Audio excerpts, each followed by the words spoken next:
Shalom, Horas, salam jumpa kembali bagi kita semua, jemaat yang dikasihi oleh Tuhan Yesus Kristus. Pada hari ini, Jumat 5 Januari 2024, kita akan kembali mendengarkan firman Tuhan. Namun sebelumnya, marilah kita menyatukan hati kita berdoa. Kasih karunia dan damai sejahtera yang daripada Allah Bapa dan dari anaknya Yesus Kristus menyertai kamu sekalian. Amin. Jemaat yang dikasihi oleh Tuhan Yesus Kristus, depresi. Ya, setiap orang, setiap kita memiliki peluang untuk mengalami depresi. Itu perasaan tertekan oleh karena beban hidup, seperti pekerjaan, hubungan yang kurang baik dalam rumah tangga, dengan saudara, atau orang lain, sehingga menimbulkan ekspresi dan tindakan yang tidak logis. Itu sebabnya saat seseorang mengalami tekanan sehingga depresi, karena ia tidak sanggup untuk menghadapi tekanan pergumulan yang begitu berat, bisa saja muncul dalam pikirannya mencari jalan pintas permasalahannya, mengkonsumsi obat-obatan terlarang, atau bahkan minum minuman keras. Yang lebih parahnya lagi, ada yang berusaha untuk bunuh diri. Ya, semua hal akan dilakukan tanpa berpikir jernih bila sudah mengalami depresi yang berat. Jemaat Tuhan, Elia dalam nas kita pada hari ini dikenal sebagai nabi yang dikaruniakan Allah kuasa yang luar biasa.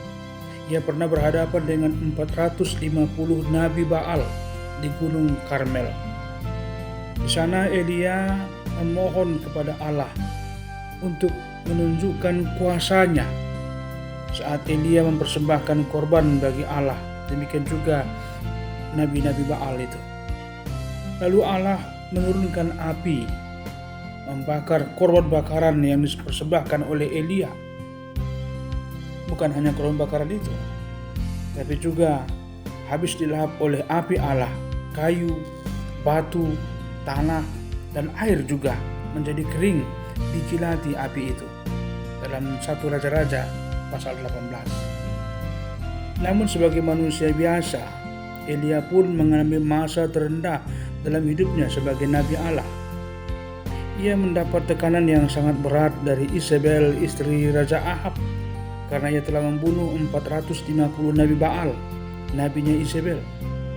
Isabel mengancam akan membunuh Elia karena perbuatannya itu. Dan Elia takut serta mengalami depresi yang berat karena ancaman Isabel itu. Jemaat Tuhan, Elia pun berusaha menyelamatkan dirinya dan lari ke Berseba.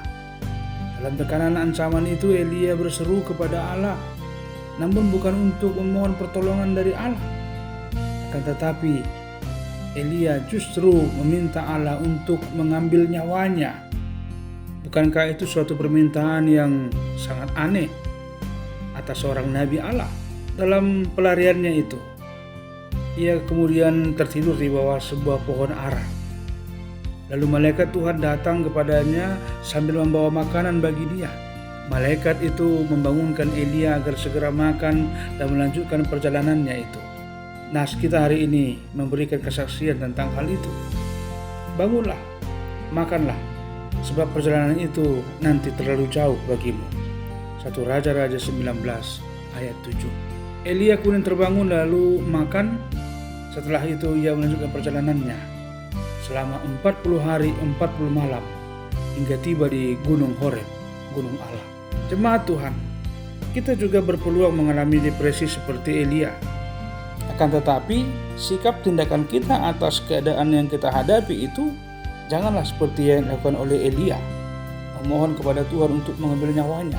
Namun, sudah sepantasnya kita bermohon kepada Allah untuk pertolongan dan kekuatan yang akan Ia berikan kepada kita untuk kita dapat menghadapi segala pergumulan tantangan itu.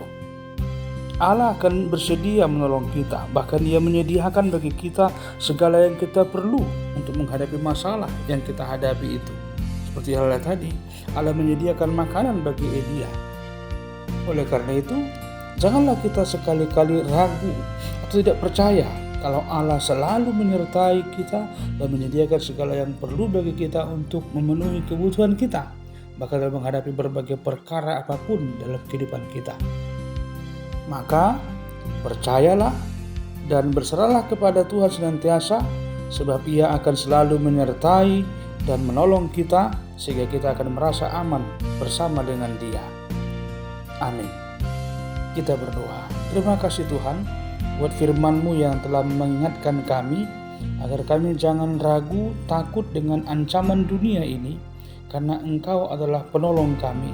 Engkau senantiasa menyertai kami dan menyediakan segala yang perlu dalam setiap kebutuhan kehidupan kami. Dalam nama Yesus kami telah berdoa dan bersyukur kepadamu. Amin. Shalom, selamat beraktivitas bagi kita semua. Tuhan Yesus memberkati kita. Horas.